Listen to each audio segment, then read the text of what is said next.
to him. I'm sure he'll be back in. What's happening, YouTube? Sorry, we are 10 minutes late.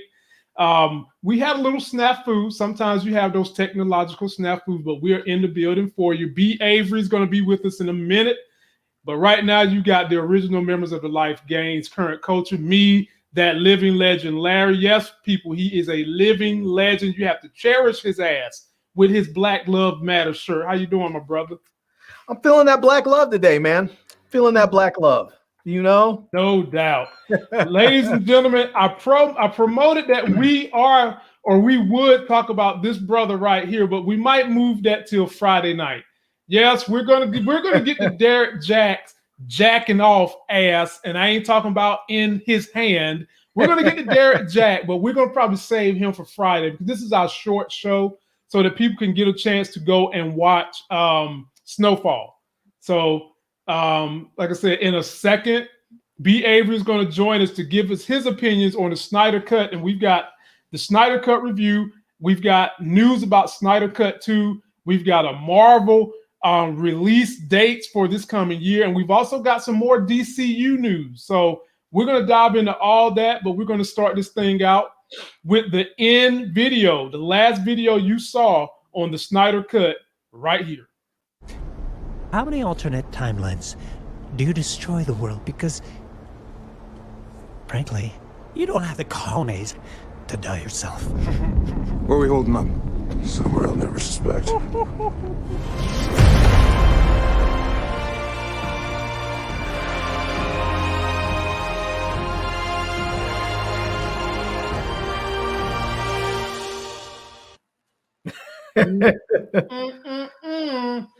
Justice League Snyder Cut, ladies and gentlemen.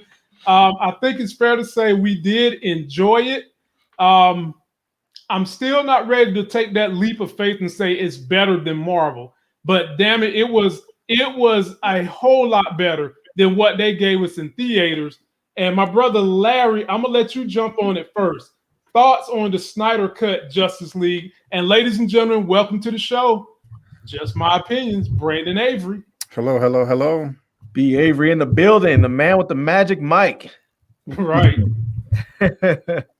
I'll say that it was definitely better than the Joss Whedon version, and there's no way that it's better than Marvel. I mean, people who were saying that, they're just straight DC fanboys, and I think that's just what it is. In no way, shape, or form was it better than Marvel, but it was good.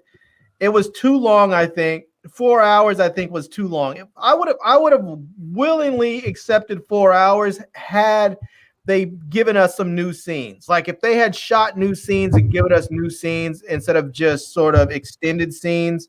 I just feel like the stuff that they extended out just wasn't wholly necessary, you know? Okay.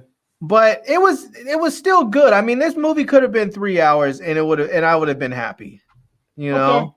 Okay. I'm with that. Yeah. I'm with that. And before I get to B. Avery, who has a great take on it, shouts out to my homie family dad coming through with the big super chat. Been rocking with you since Cody Lamont. Damn. So B. Avery, if you know what Cody is, don't you, B. Avery? Cody, is that you talking about that platform? Man. Back in the day when we used to have Cody and the free sports links cracking. I mean, man, this brother has been with me since Cody, and that was in 2015. He's been rocking with me since then. And I'm so happy he's sticking with us as we continue to change and expand our content. I appreciate that, my brother. Now, B. Avery, let the people know how you felt about the Justice League Snyder Cut.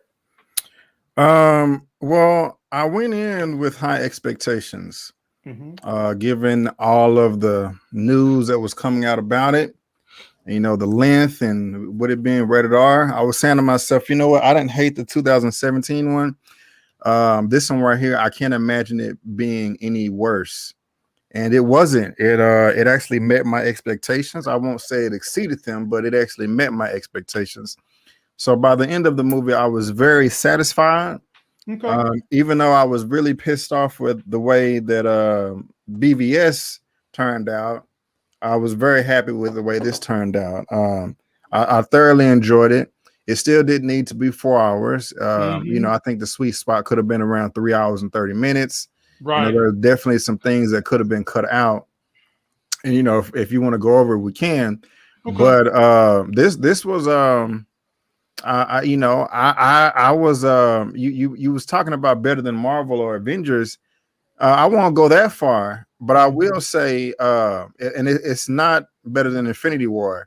But as far as the ending battle between the Justice League versus Darkseid, I was more fulfilled with the final showdown in this than I was with the final showdown in Endgame. I just felt I got a bigger payoff with all the characters involved. Okay. Now, Endgame was a bigger, broader, had much wider scope, but you know, and it was a harder thing to do because it was so many characters. But I still feel like I still walked out of the Snyder Cut happier, and you know, I wish Zack Snyder could continue, but it doesn't look like they're going to be going that way. No, man. He's done. He's done with DC, huh? Yeah. And we'll get into the nuts and bolts of that on the next subject. I want to, for the people, our crowd here on my channel didn't get a review from me because I couldn't get it in my schedule. So I'm going to break it down. So we're all in agreement that this thing could have been shorter, for sure. Okay. We're all in agreement. This was definitely better than the first one. Okay, but this is where we part ways. B. Avery loved that battle scene at the end versus Steppenwolf where they showed Darkseid. He liked that better than he did the MCU's final battle, which I don't agree with him on that one. But I think, is it safe to say that one of our most favorite battles was when Darkseid came to planet Earth and he had to take on Themyscira. He had to take on the Green Lanterns. He had to take on Zeus and the God of War. Can we agree that that was one of the dopest parts of this movie? Larry, I'm gonna give it to you. Yeah, that was pretty incredible. That was fantastic. I mean, it was really a fun scene to watch. And I would have liked to have more of that. You know, if they were going to go 4 hours, give us more of that. Yeah. So. B. Avery, how did you like that scene? I 100% agree with both of you. This was one of the dopest parts of the movie. If it wasn't the best, it was the second best. But you know, I can lean towards the best. It was dope as hell. And like Larry just said, I wanted more of this. I mean, I remember watching it for the first time, and I was like, oh, you know, this is where, you know, Batman and Diana is talking, but they in the lab now. They was on the lake the first time. Right. I was finna break it down. Then as soon as they show Ares, Artemis, and Hades, not Hades, but Zeus. Zeus. Yeah, Zeus. I sat up on the couch like, oh shit, it's about to go down. I was, you know, it was a boom, and then he walking up and he hands his axe like, hold my axe. Let me put on my helmet. You know, and I was like, oh man. And bro, when I noticed, I don't know if you noticed how big the gods were compared to the rest of the man. I noticed that. I didn't realize that at first. I realized that after the fact, and then just showing how swole Zeus was, you know, showing him with the lightning. Man, it was amazing. I was up here talking about how do again, and you know, as he was, you know, I'm serious, man. I was geeking out, man. I loved it. It was. I love that too, man. I can take 4 hours of that easy. We could have. That was definitely, I guess, the highlight. I don't think I could have done 4 hours of that, man. I needed a breath. I needed to breathe a little bit. I think I held my breath through that whole scene. It was so good, man. It was excellent, man. And it was so good that it took like 4 to 5 gods for them to tag team Darkseid. Yeah. You know? Because you had the Green Lantern attack first that died, and then you had Artemis that shot him in the chest twice with the arrows, and then King Atlan came with his little Porsar blast, and then you got Zeus right here blasting him, and then Ares come at the end with the axe right there with the blow. And so that just show and Darkseid not even full power right here. So that just shows how badass he is. But here's I'm not even going to go into theories and expand on the universe because we're not going to get it. So I'm not even going to go there because I want to expand on it, but I'm not going to go there. I'm going to just stick to the subject, which was this movie. It was good. Everything that they set up could have been good if Zack Snyder would have had decided to stay. Now, I think we all are in agreement that another great part that they should have put in the first movie was the dynamic of this man right here, Cyborg, Ray Fisher's character. I mean, everything that they did with him with his parents, they gave you backstory on both of his parents. You got backstory on his mother. And you got to understand the relationship he had with his mom that kind of kept him and his dad together. And then you got to hear his dad talk about just how powerful of a character he is, that at the blink of an eye, he controls every electrical computing system on the planet, including the world's supply of nukes. B. Avery, I'm going to go to you first. Would that have made the first movie a whole lot better? Yes, absolutely. 100%. Cyborg easily was my favorite character out of this movie. Cyborg was my favorite. Darkseid, well, I don't know, man. It's probably a tie between Darkseid and Cyborg. They were both badass in this. But it was perfect, man. Like I said, and when I talked about it, just them showing his little story, the score in the background, it was just like a beautiful symphony orchestra. Oh yeah. I mean, I love the way that they showed him go up on the roof and showing how his jets on his suit worked. Oh, how it was like 360 degrees of flight control. And this scene right here is just beautiful visual representation of how easy controlling everything is. I mean, like his dad said, you are when it comes to the ones and zeros, you are the absolute master. I loved it, man. It was perfect. It was if I was Ray Fisher, I'd be mad too if they cut all of my stuff out the movie. It don't make no sense. He had a right to be mad, man. I mean, like literally, he was your leading man. In all honesty, when you put all that stuff in there, and I'm gonna go to you next, Larry. But first, let me shout out Big Buzz. I appreciate my brother. Anytime there's a $7 super chat, I know where it's coming from. I know somebody's zip code. I know where it's coming from. Excuse me, area code. I know where it's coming from. But Larry, why did they not want to put Ray Fisher's story in there? Do you feel like they was trying to push somebody else's narrative? Because I mean, his whole story, Larry, could have almost been a movie by itself. I mean, they really put this brother up there. Why'd they take his story out? Yeah, there's always that whole, even though people don't want to acknowledge it, there's always that whole racial element and sexist element within the comic book world.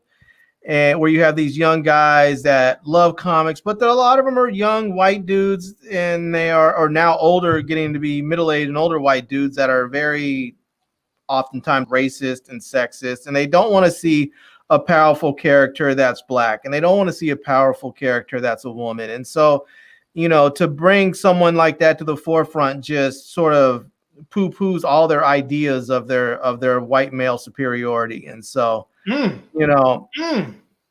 really just kind of what it is. And so, I think they tolerate some of the female characters because they're dressed sexy. You see Wonder Woman and they like looking at her, and she's powered up and she's a god killer. And so, but that's why they deal with her. But now if all of a sudden Wonder Woman was like beating everybody and was the strongest person in the world, in the universe, they'd probably have an issue with it. Wait a minute, Larry. You're not saying they would treat her like Captain Marvel, are you?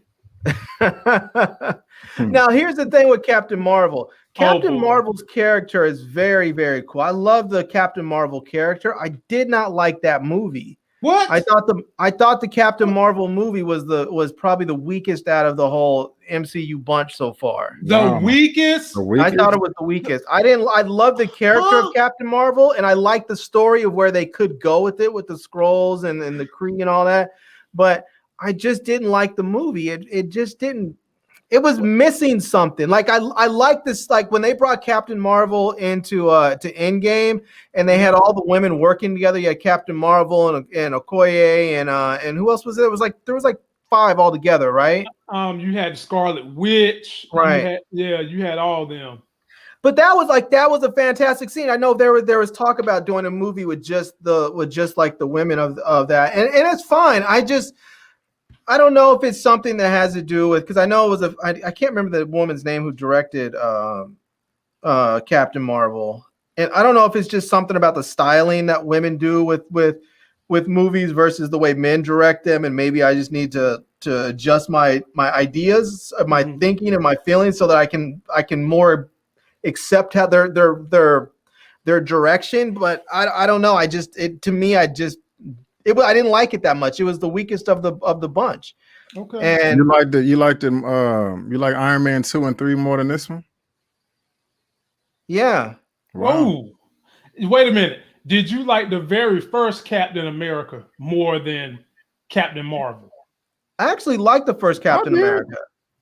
I didn't. The first Captain America was dope. The first Captain America. I thought it was fantastic. I ain't like that. I really love the special effects in there too. The way they took Steve Rogers from being that scrawny little kid into like the super soldier. I mean, that was the special effects in that movie were absolutely incredible. I do agree with that, but it was that one didn't do it for me. I enjoyed Captain. When it could be that I'm biased toward Brie Larson. We have a connection, so to speak. But I mean, it is what it is. Mike Willie, here's the other thing. Brie Larson, my brother. I like Brie Larson, but I didn't feel her as a superhero per se. Really? She seemed very I don't know. She just seemed sort of blah.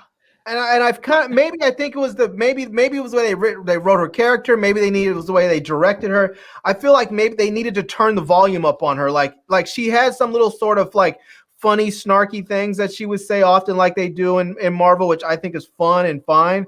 But I feel like either they needed to turn up that funny and really make her sort of like a more comical character, or they needed to make her more aggressive and more in just something. They needed to turn the volume up on her character. I felt like she was sort of just blah. So to get back on mission, you feel that way about her in the way I feel that way about this dude right here. He, for me, was the weakest storyline in this movie. B. Avery, expand on whether I'm right or wrong. Aquaman's storyline in this movie and his acting. I don't have a problem with his acting, but everything else I agree with you 100%. He was the weakest link to me. I was very disappointed. The only thing I liked, in addition to what I did like about it, was the extended scene in the beginning where Batman is trying to recruit him. You know, we got a few extra lines of dialogue, and that was cool. But right after that, when the ladies were singing, I really could have done without that. That was horrible. That was horrible. I didn't like it at all. I didn't find that compelling. I wasn't offended by it. I didn't know if it was some sort of like old Norwegian folk song or something. I didn't know if it was some cultural thing. I just, whatever. I was annoyed as hell. As hell. And there was also some contradictions with this character, because they showed a shot of him going down and looking at the dead body or the skeleton of King Atlan with the trident. Yes. But in the movie, that was in like a different dimension, not like a different realm. Like you had to go through the portal. Like you couldn't just go there. So that was kind of inconsistent. He had to go through the trench. Remember? Right. Yeah. And Volko looked like an addict in the movie. He did. His hair looked ratty as shit.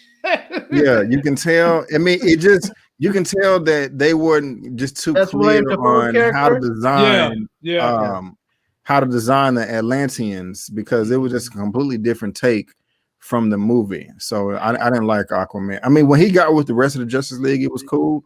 Right. But in between there, no. You know what? There was one scene in here that, and I don't recall seeing it in the original in the original Justice League. So maybe it wasn't in there, or maybe I just missed it. But the scene with Mira when she was fighting Steppenwolf, and she has the ability to extract liquid out of water, out of anything. And she was extracting the water out of his body, and you can see it start to come out of him, and then you start to see the blood coming out of him, and then he knocks her off to the side. But I didn't realize, I don't remember seeing that in the original movie. I was like, that was dope. Well, since you brought him up, our bodies are water, and I'm assuming that it was the same for him, but she was just straight sucking it out of him. So Larry, since you brought it up, talk about Steppenwolf. How did you feel about him in this version of the Snyder Cut? Before we go on there, I just want to mention one thing about Aquaman. I really think that, I like Aquaman's character. I've been an Aquaman fan for my entire life, but I really believe that because Jason Momoa is such a handsome man, by all objective standards, they relied too heavily on his looks. I feel like it was just a constant opportunity for them to show him taking his shirt off or it was very, they did very much the whole beefcake cheesecake thing with him. Instead of developing his character, they just played on his looks. And that got to be annoying because to me, not only was I annoyed just having to watch that constantly, but I was like, you really diminished the character and you diminished the actor in a lot of ways. You didn't really allow him to show his talent. You just allowed him to be pretty. Well, I mean, Larry, this is the leader of the Dothraki from Game of Thrones. I mean, what more do you expect? I mean, I just felt like they didn't.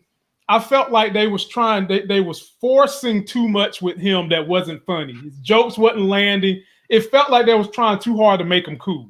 And I was out with it, man. I was just like, sometimes I just wanted him to shut up. For real. And they don't need to try and make him cool. I mean, the dude already has a natural cool vibe to him. Just let him be him. Yeah. And I mean, so we did get a little bit more backstory on the Flash. I love that scene where he went out there and saved the young African-American lady, which that is part of his storyline for you nitwits out there, you racists that be getting in these fucking comment sections. He never had a black girlfriend. I was like, are you guys watching the CW? Did you watch the CW? You would know better. And so he marries her. Larry, forget a black girlfriend, he has a black wife. The Flash was my favorite character in this cut. Okay. Because they turned up his powers and really let us see what he can do. And it left me with the one question that I guess we won't see. Like at the end of the Joss Whedon cut, they had the whole thing where Flash and Superman were going to have that race to see who was the fastest. And I forgot. I think whoever won had to get brunch or some craziness. I don't know. But that was in the first one. Yeah, that's what I'm saying. That was in the first one. But having watched this one, you realize they can never have that race because both of them can go fast enough to turn back time. And so if they did it, you would just end up going back and you would just end up turning the clock back. You would end up literally back where they started again. They can never have that race. So I mean, the way they powered him up in this movie, that scene no longer made any sense. Okay. B. Avery, thoughts on the Flash? I liked him a lot. He was up there with some of my favorite. I like the fact, the time thing was a bit weird to me, and I don't like the way he runs still. But I think I think he'll upgrade some way, shape, or form. I think like he's swimming.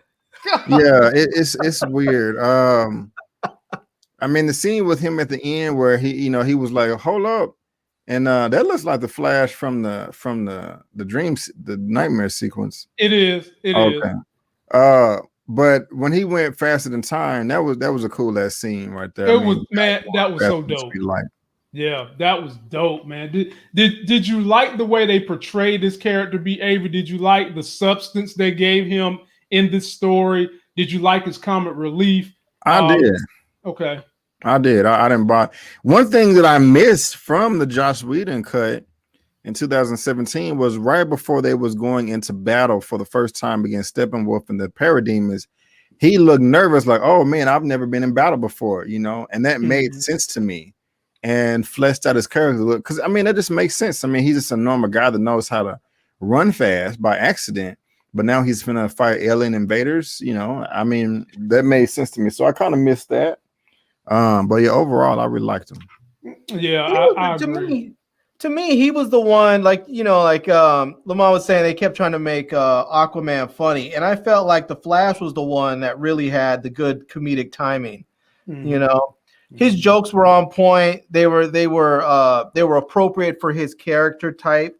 You know, he was sort of silly and goofy and starstruck at some, you know, in some ways, and like one of the things I know it was in the original too, but one of the scenes that was funny to me was when what's his name? Chief. What's the chief? The police chief's name? And Gotham. Lieutenant Gordon. Yeah, Lieutenant Gordon. Sorry.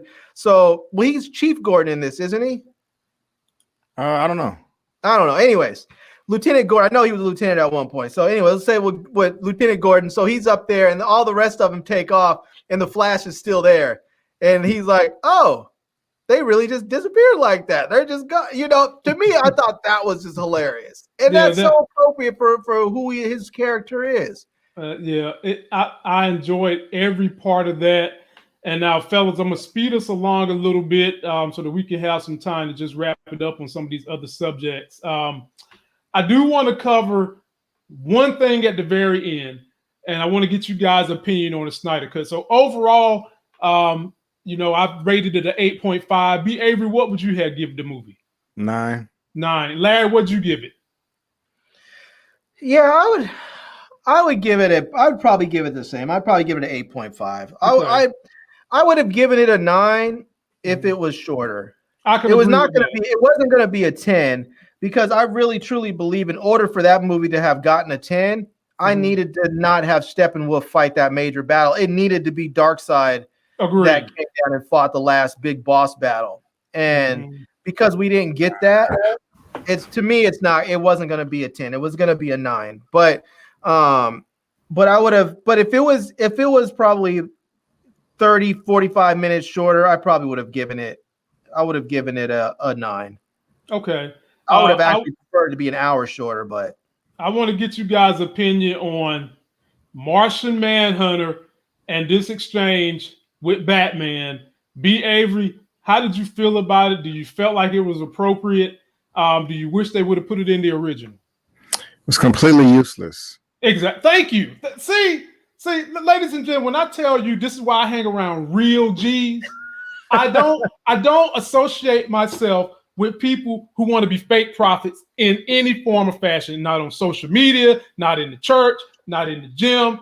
This brother tells it like it is. Speak on it, B.A. Bro, I mean, like, it makes the movie worse. Like, not only is it useless, it creates plot holes. Because where the hell, what's it doing? Henry Lennox? Where the hell was he in Man of Steel? He was against Zod. He was in the unless he's a copy. Where was you versus Doomsday? And that's what I want to know, B. Avery. He was in Man of Steel as the detective, because you remember Amy Adams gave him that flash drive or whatever, and then he gave her the information back. But I'm saying, why didn't he help out? If they trying to change the world, he should have transformed to his alien self and flew over there and helped. They finna I forgot what the name of the machines were, but you know what I'm talking about. Y'all seen that? He should have, if he was in the movie then, he should have went and helped. So that don't make no sense. Exactly. And then he should have helped versus Doomsday. He should have helped in this movie. I was about thank you. He's gonna pop up. You know, I know the world was at stake 3 times, but next time I got you. Right.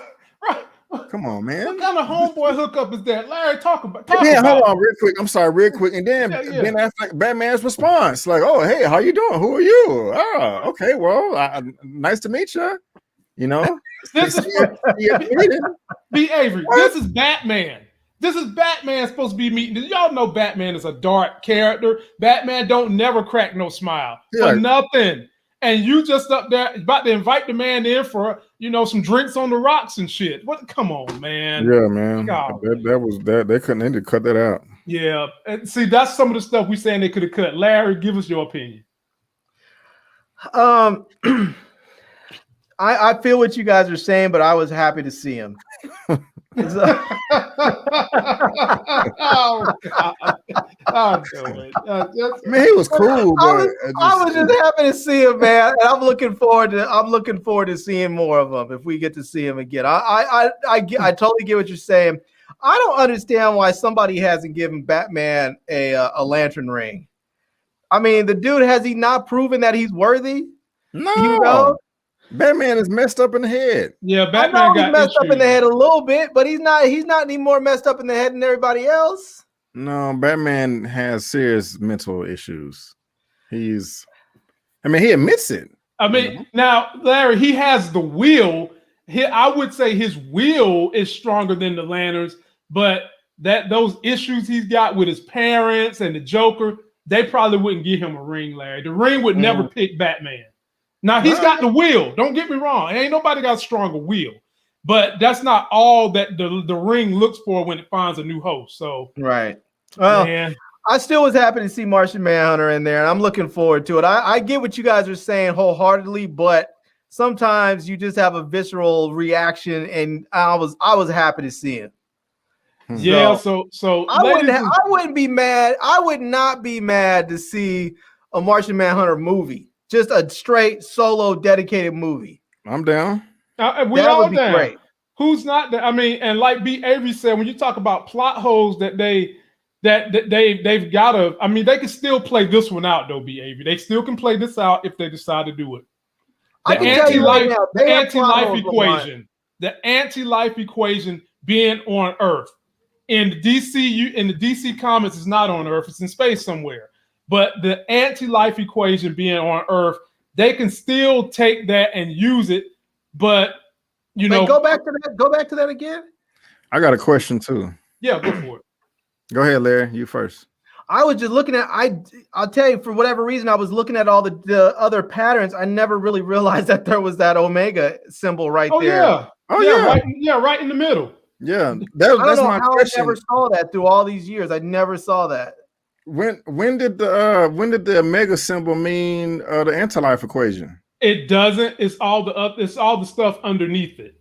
And in the comic books, the Omega symbol has never meant anything to do with the anti-life equation. Yeah, never.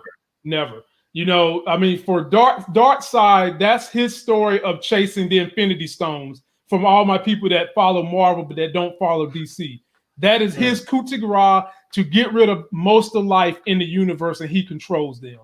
Let me ask you this, Lamont, real quick. Go for it. Is there a way, or is there anything outside of the source wall?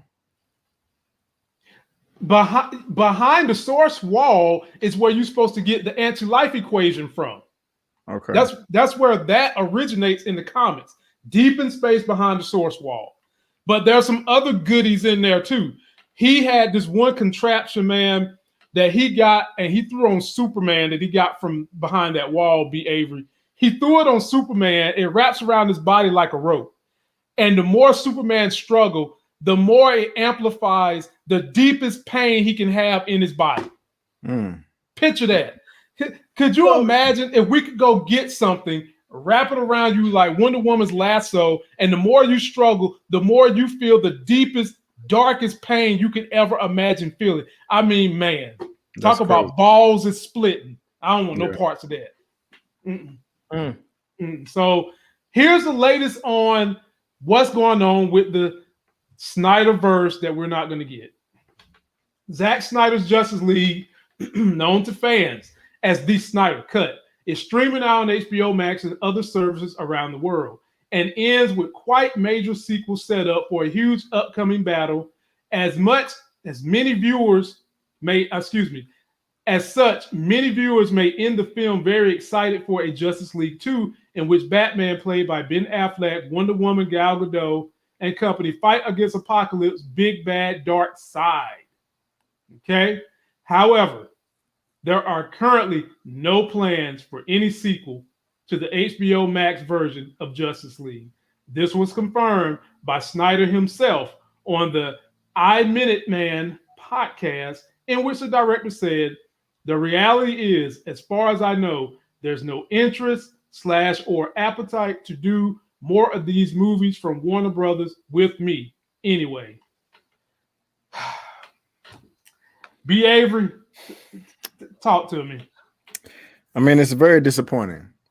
I also checked out the interview that Ann Sarnoff, the CEO at Warner Media, was talking about, and that they have their plan mapped out and stuff. Well, this is what people want right here. You know, if Zack Snyder never even stepped away, if he didn't have the passing in his family, right now we would be talking about Justice League 2. Yeah, we're in 2021, so it would either be coming out or coming out in the next year or two. I mean, why would you not? I mean, look, the original Justice, the story did not change for the most part from the 2017. It's just the execution. So if you have a man that's proven himself that he can't execute, let him do it again and again on part 2 and part 3. It don't make sense.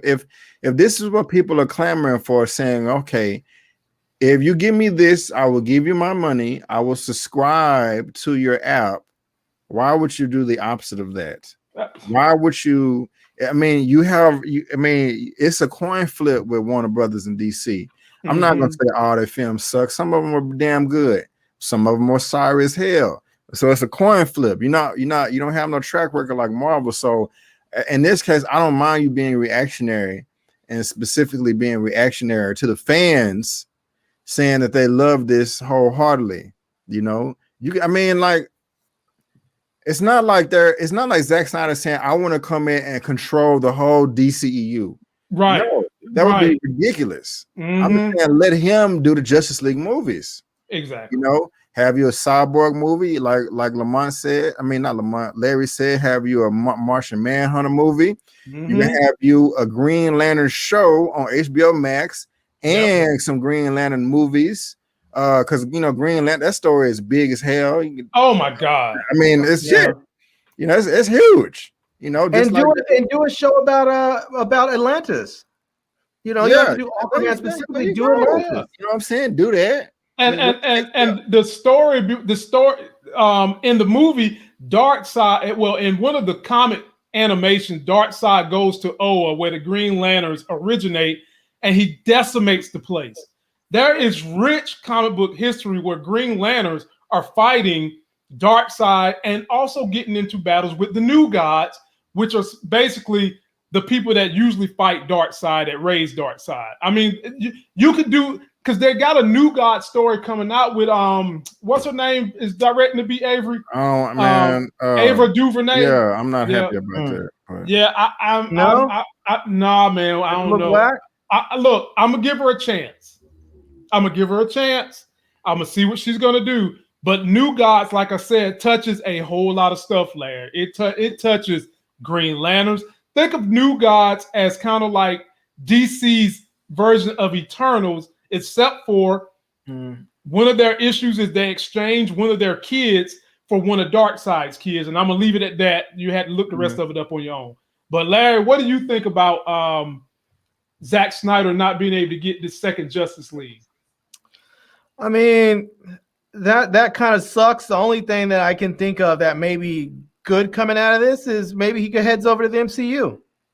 I mean, maybe we get a Zack Snyder directing something. I don't know on the MCU. I don't know what movie they would throw at him, or he might want to.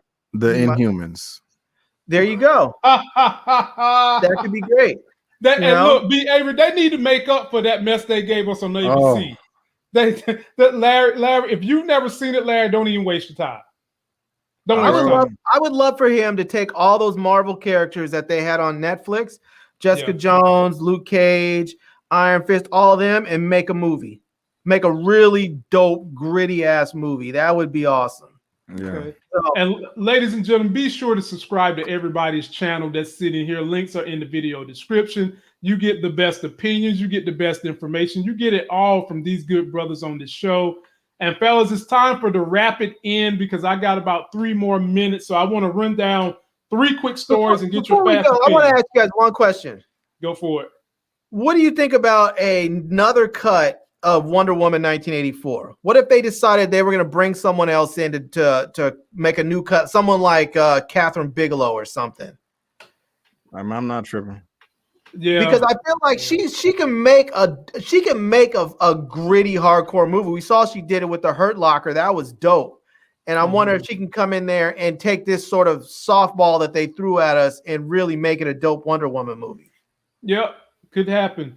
Ladies and gentlemen, in Marvel news, me and Larry sat here and we told the real movie reviewers. We told.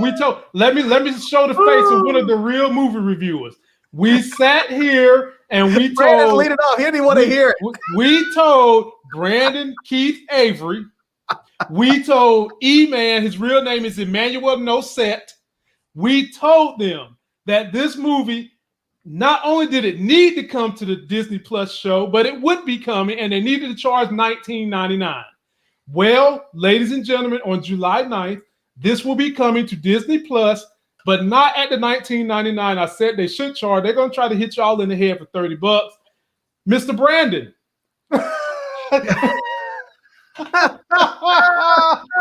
Speak on it, Brandon. Get close to that mic that makes you sound like you sexier than Barry White. And tell us, why do you oppose this? I'm disappointed as hell, man. God. First of all, look.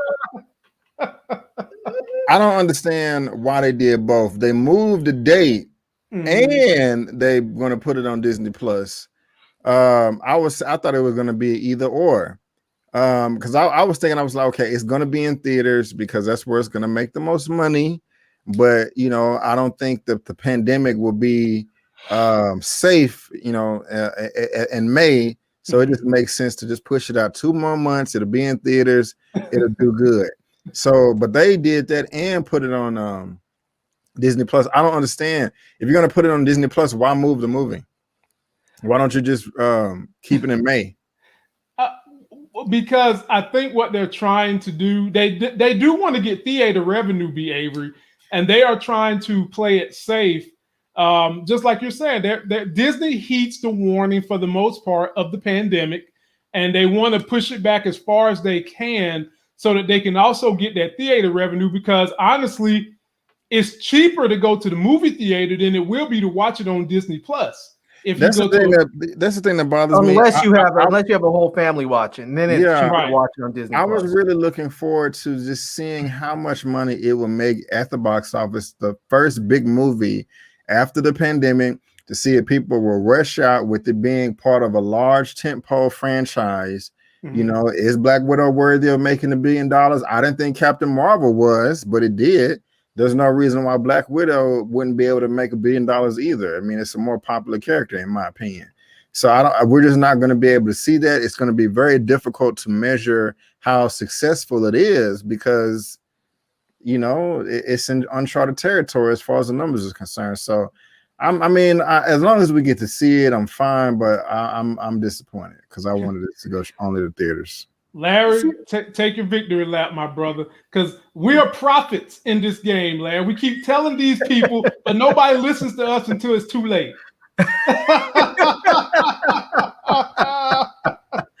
I will say this, man.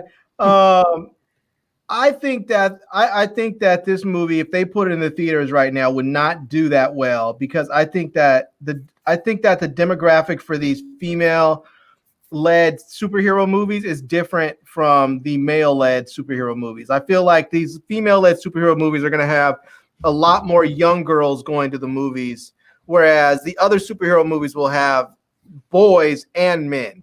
I think women only in large part go to see those movies when they're taking younger kids with them. It don't matter though. Huh?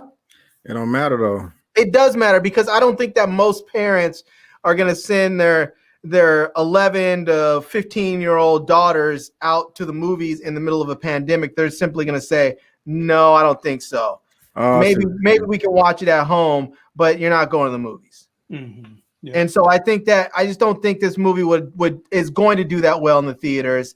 And honestly, what Disney should have done is taken this as an opportunity to really ramp up their subscriptions and beat their earnings projections for the next quarter, where they simply could have just said, hey, if you already have Disney Plus, you're going to get this movie for free. And if you don't have Disney Plus and you subscribe and pay to get the movie, you're going to get 2 months of service for free, including the movie. So you're not signed up, pay $19.99 to get the movie, and it comes with 2 months worth of Disney Plus. That means you get them in there for a full 2 months. It gives them an opportunity to put out a couple more movies to keep those people locked into Disney. No, I knew that is a horrible idea. I was in the last shareholders meeting. I knew they weren't going to do that. That's why I was lobbying for $19. I knew they was going to charge, but I want them to charge something that would be a sweeter spot than what they charge for Milan.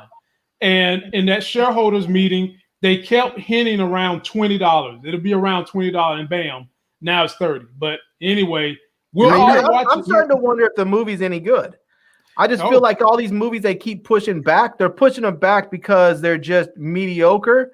And they keep thinking like, oh, well, we should probably put it out there sooner than later because it's really just not that great. That's what I'm thinking that's happening with a lot of these movies. All these movies that I've seen that people are saying, oh, well, we're waiting. There's a few exceptions. I mean, like Judas and the Black Messiah is probably the one exception I've seen. The rest of them that I've seen that have come out have been pretty much just mediocre. Larry, I'm not sure this movie's going to be great. Larry, first of all, half of the theaters across the country weren't even open. And then the ones that are open, you only having at 25-30% capacity. It wouldn't make sense to release it. You're not going to make any bread. I hear you, but I feel like the movies that are really great, the ones the studios know are great, they're just simply saying, nah, we'll just hold it. We'll just wait. Look at Tenet. That was really great. It didn't make no money. I didn't hear people talking about Tenet and with glowing stuff. I heard people talk about Tenet. They were saying, it was decent. It was okay. They were like, I was hoping for something better. And people were saying that, that the movie was sort of unfollowable. And I heard a lot of really mixed reviews about Tenet. It was not like Inception where it was universally, adored. I'll give you that. So every movie in the past year that had a planned theatrical release, and just say 14 months, was bad. I doubt it. No, that's not what I'm saying. The ones that I've seen where they basically said, we're going to put them straight on streaming. Those are the ones that have just been mediocre that I've seen. I feel like some of the other ones that are probably really good where their studios are just basically holding them and saying, nah, we'll just wait it out. I fully expect that the new James Bond movie is going to be dope. Like people were trying to get that movie. They were like, no, you're going to have to give us like 600 mil. People were like, no. And they were basically, MGM just said, cool, we'll wait. The movie's dope. We'll just wait. It's going to do great in the theaters. So we'll just wait it out. And I think they know when they have a good movie on their hands, and they know when they have just a mediocre to a turd. So, it's like Wonder Woman. Wonder Woman was a straight turd. Okay, they knew that movie was a turd. Okay, we'll see, ladies and gentlemen. I don't know if Black Widow is going to be like that. Oh my God, Lord have mercy. Lord have mercy. Bring it on, E-Man. Bring it on. I need to chime in. I can't let Larry get this much shine, by the way. You know what I'm saying? Come on, E-Man. He talking ludicrous over here, bro. Look, E-Man, my brother, I appreciate you. And this is for you, my brother. This is for you. Anthony, give me a boy's name that starts with the letter H. Jose.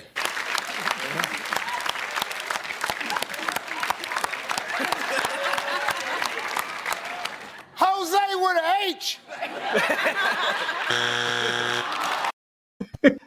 E-Man, I done that just for Larry for you, my brother. But we about to get out of here, E-Man. We'll catch up with you later, my brother.